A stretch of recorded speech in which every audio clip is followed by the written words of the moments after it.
Yo, what it do? This your brother Jay International, tapping back in once again. Just got it in at the gym. You know how we do it. So check this out, man. This video I'm about to make. Look at this idiot. Don't do no stupid shit like that. Don't do no stupid shit like that. Don't do no stupid shit like that. I'm sorry, man. These damn Hispanic drivers out here, it's something different, bro.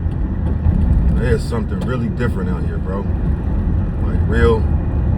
Literally, while I'm driving to work, right? And this idiot, an idiot that I don't understand. This is what I don't understand. Maybe in the comment section, if you're from LA, you can explain this to me, right? Explain this to me, because it's real.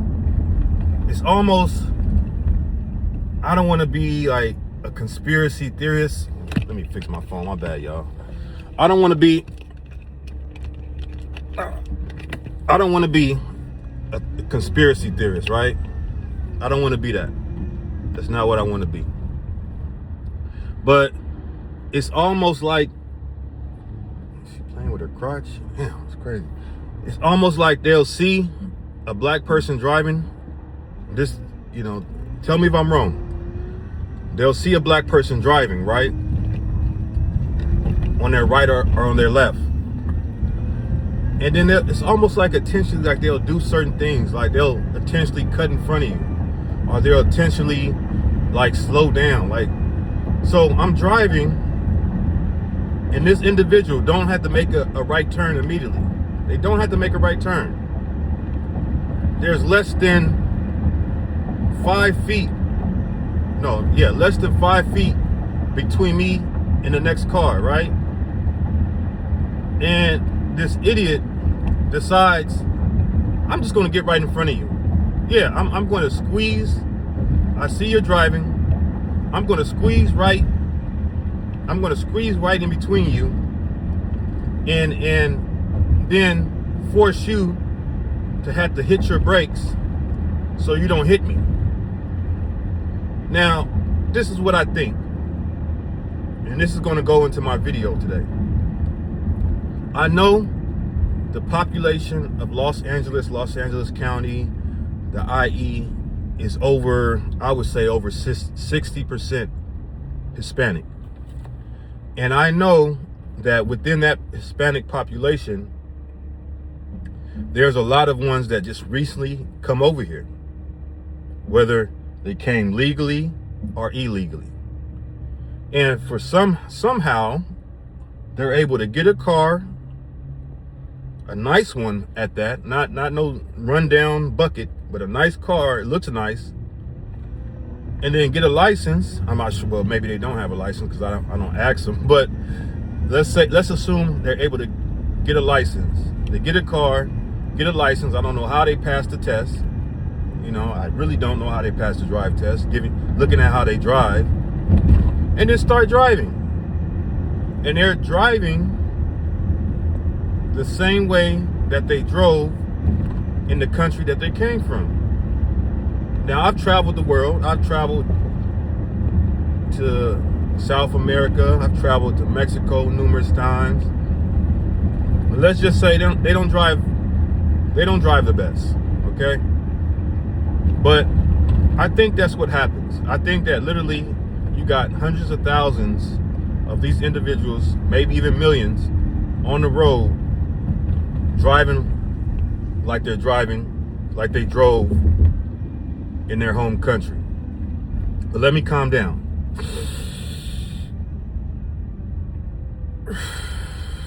Woosah, Jay. But listen, that kind of feeds into the video.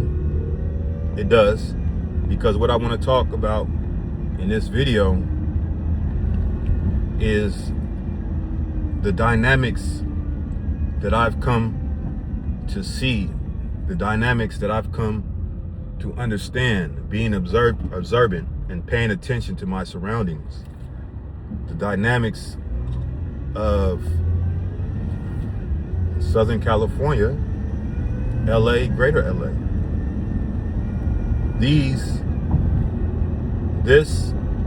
It won't be an exhaustive list, because I cannot possibly cover everything. I mean, it's over 10 million people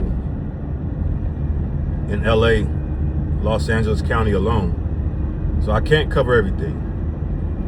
But I'm gonna cover enough because, like I said, I've been here for I'm going on 2 years, coming from the Bay Area, Oakland, California to be exact. Town business, you know what I mean. But I'm going to cover the dynamics that I've come to see, right? So like I said, the demographics is over 60% Hispanic, over 60%. So they make up the majority, right? You have some white people sprinkled in that, some Asians sprinkled in that, and a very small minority of black people sprinkled in that, right? With other groups. The white people, they're kind of, from what I've seen, yes, they're in the areas where the heavily Hispanic areas are, but they're sprinkled in there, but they're kind of located on the outskirts, from what I see. Like, they're predominantly, like, let's say certain cities, especially more affluent areas, nicer houses, like in Pasadena, etc., you know, Glendale, I think. I'm still, you know, learning this area, but they're not located in Inglewood and Compton and South Central like that, in East LA. Of course, they're not in East LA. That's all Hispanic, but they're located on the outskirts, so they don't really encounter that, right? Black people and Asians, they're located in their area. They got a city called Rosemead. Rosemead is like predominantly, it's them. It's Asian. It's the Asian community. Because when you go to Rosemead, or Rosemead, however you want to say it, and then you got Koreatown. But when you go to Rosemead, you're going to see the signs and businesses in their names, right? You're going to see all that when you go to Rosemead. But black people were in South Central LA. We're in the Compton, Inglewood. A lot of them been made to move to the IE, the Inland Empire, Victorville, and all that out there in the high desert, and, you know, San Bernardino. They out there. A lot of them been made to move out there because of, you know, being pushed out and the cost of living. But in the areas where black people were, the Hispanic community came in and kind of took over. It kind of like dominated it and then like kind of pushed them out. So the dynamics of what I see, that's on a demographic point of view, right? But we could get on the economic point of view. So you have the white collar, you have the blue collar professions, you have the government professions, service industry, retail, all that, right? Well, in the government professions, the Hispanics heavily control that now. Because they're the majority, they are dominant in the government section, excuse me. They're dominant in the government section, right? And even in managerial white collar section, they're dominant there now. You have a few black people still in government, but they're dominant in the government section. They're dominant in the white collar section, the managerial section now. And you already know they're dominant in the blue collar section. I mean, they practically, you'll be hard pressed to find a black person in those, and it kind of like, I kind of wonder, like, I'm wondering, like, what are black people doing? Because I don't know. I mean, you know, I'm driving a truck, but you know, I kind of like feel like, what are they doing? Like, what are we doing to survive out here? I don't know, because I don't really see it. Like, I'm on my way to work now, right? There's a few black truck drivers there, but I don't really see us like that. You know what I mean? But in the white collar section, in the government section, but particularly in the private sector, they dominate it, they control it, and they gatekeep. They gatekeep. They will make sure that it's them that's only in those professions. They will make sure that it's them that's only in the managerial roles. They're gonna make sure of that, right? That's just, it is what it is. They're gonna make sure of that. In the blue collar work, they made sure it's just them. So these individuals are college, you know, usually college educated. These individuals are college educated, have experience. I'm speaking about the Hispanic managerial class, but they are, they basically, yeah, they're keeping black folks out of there, right? If you're lucky, if you're a black person that managed to make their ways through the cracks of that, I don't, you know, however you did it, you're fortunate to be there, and you know that your position, you're on pins and needles to keep that position, because you know they're trying to sabotage you, you know. So that's what that is, man. That's the economic front. Now, what I've seen with this, the white collar class, the white collar Hispanic class, we're going to get into the racial aspect of it. Now, on the racial aspect of it, in terms of race relations, we've already, I'm pretty sure everybody, you know, if you pay attention, you will hear about the stories, especially with the Congress, the politician, Hispanic Latina politician woman who was making anti-black statements, and she was secretly recorded. That's pretty much how they all feel. I'm gonna be honest with you. You know, that's, you'll get one here or there that's cool, but that's not the norm. That's the anomaly, right? They pretty much all harbor the feelings that they should be on top, that black people should be on the bottom, and that their nearness to whiteness is what they prefer and what they feel that's going to keep them on top. Being near to white, accepting whiteness is what is going to keep them in their dominant position. So that's what that is, right? Their nearness to whiteness. Let me see. Hold on, y'all. Another crazy one. Damn, boy. Can't wait to get up out of here. I'm trying.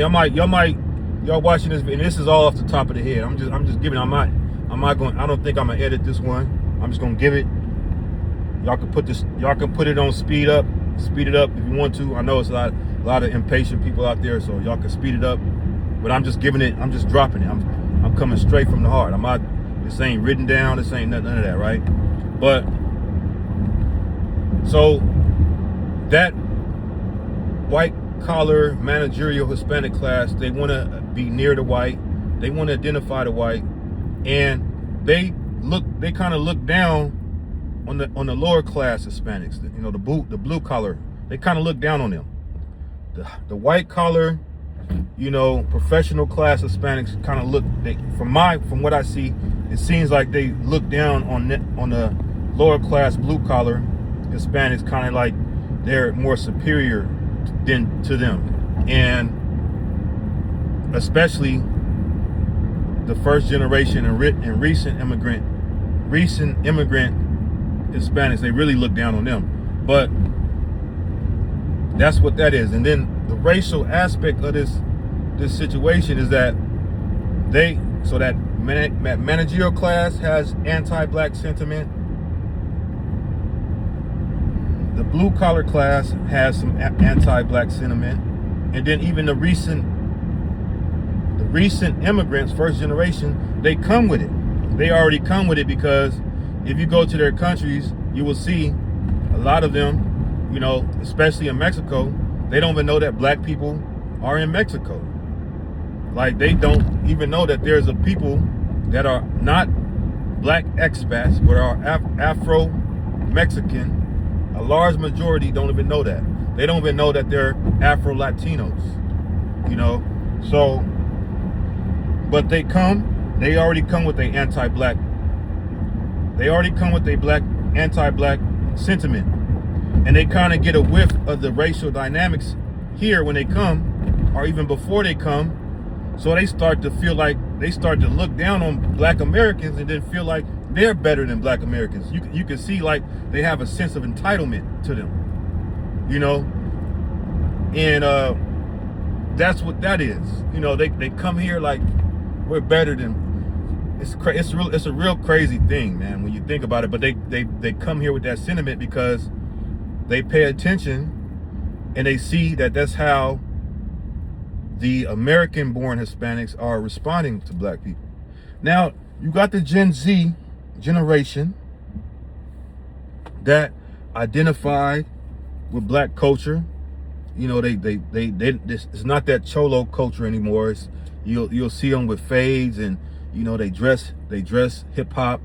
You know, they can still harbor they still can harbor anti-black sentiment, but not like the cholo culture. Not like when I hear about that culture, like they really was on that. They still, you know, the ones that are older, that's still around, they still on that. You know, they still don't want their daughter dating a black guy. They still don't, or a granddaughter. They don't, you know, God damn it, bro. Y'all getting this stuff live, but it's like they'll see, I don't know, like they'll see a black person behind them, and it's like they're purposely slow down or be looking in a rear view. Leave it in the comment section. If y'all know what I'm talking about, tell me, explain this to me. I'm really trying to understand what this is. But that's what that is right now. Let's get to the black folks, man. The black folks, my people, black Americans, we just off code out here, man. I've said that in numerous videos. We off code. You know, we are very, very, very off code out here, in my opinion. And I've seen black individuals really trying to strive to be accepted, not by their own people, but by the Hispanic community out here. I've seen that when I go to the gym, when I'm working out. I see how it's kind of like they're pandering, you know, and I'm like, damn. And then, you know, we already have, you know, we know the dynamic with the gang culture, how the gang culture is what keeps them divided as well. But that's on a different level. The white collar ones, I don't really see them. Don't really encounter them much. I guess there's a few of them left, but they're not really trying to be on code. Then you got the Hollywood class, like that Hollywood class. It represents a whole different dynamic. That Hollywood class, like that's a whole different. That's an anomaly because they only make up a small minority, very small, and they're in their own world. They're in their own world. They're not worrying about. They living in Brentwood. They living in Tarzana. They living in Calabasas. They living in what's that? Sherman. I think it's Sherman Oaks or Sherman Woods, whatever that. They living on the outskirts. They not in Inglewood. They not in Compton. Not like they may come down there to, you know, get something to eat, to visit, or just drive through there, but they're not out there like that. They're in Beverly Hills, you know, that's where they at. And in 2026, we already know you don't have to come to LA to be famous no more, you know. With these smartphones, with social media, you can become a superstar or famous from anywhere in this world now. You know, unless you are a A-list actor like Will Smith and Denzel, and you need to be where the studios are at, you don't really need to be living here like that, you know. But that's pretty much, I know I can't cover everything, and maybe I'll cover other things in another video, but that's pretty much the dynamics from my going on 2 years of being here in Los Angeles, LA County, that I see. And honestly, I'm only here at this point, at this intersection, is because I financially can't leave. I don't have my escape money. But once I get my escape money, and maybe y'all can help me. Maybe y'all can help me get my escape money by subscribing to my channel, sharing this video, you know, so I can start getting some AdSense. But once I get my escape money, y'all, I am out of here ASAP, fast, soon as possible. But right now, brother, living check to check. So with that being said, make sure you guys like, share, and subscribe. Leave in a comment. Let me know if I missed any things on the dynamics of Los Angeles. And with that, I'm out. Peace.